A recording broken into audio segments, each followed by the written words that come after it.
So we'll start with this young lady here. Please introduce yourself and tell us where you're from. Hi, Mr. President. My name is Biyin. I am an elected representative from Malaysia. My question to you is, what is your view on the democracy in Malaysia with the recent jailing of Anwar Ibrahim, the opposition leader, and the crackdown on the opposition? Thank you. Well, you know, Malaysia has a history of democracy that has to be preserved.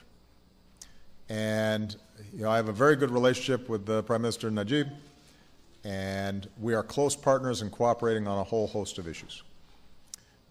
I think that Malaysia, like all our countries, not just ASEAN countries, but countries here in the United States, have to recognize that democracy is not just elections, but it's how open and transparent and accountable government is between elections. And it's important that free speech, freedom of the press, an independent judiciary, the right to assemble peacefully, that all those rights are observed to make democracy work. So as a general rule, I don't comment on even individual cases in this country, much less another country, because I think it's important for the legal system to work. But I do know that it is important if an opposition leader who's well known has been charged with a crime, that that process of how that is adjudicated and how open it is and how clear the evidence is, that is all subject to scrutiny. Because what you don't want is a situation in which the legitimacy of the process is questioned. That has an adverse impact on democracy as a whole. And I think we all have to guard against making sure that there's not a chilling effect on potential opposition in government. So, you know, as I always point out, democracy is hard. I mean, I think that many of the things that are said about me are terribly unfair.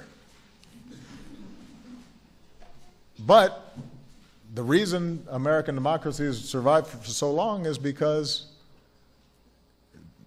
people, even if they're wrong, have a right to say what they think. You know, George Washington, our first president, he complained terribly about some of the foolishness that was said about him. But part of the reason he's considered one of our greatest presidents is because he set an example of recognizing that if democracy was to work, then you had to respect the rights of even those people who you disagreed most with. Because otherwise, there's no way that a democracy can flourish over the long term. So these are things that I've said publicly when I was in Myanmar, when I was in Malaysia, rather. I had an opportunity to meet with some community activists and civil society leaders there.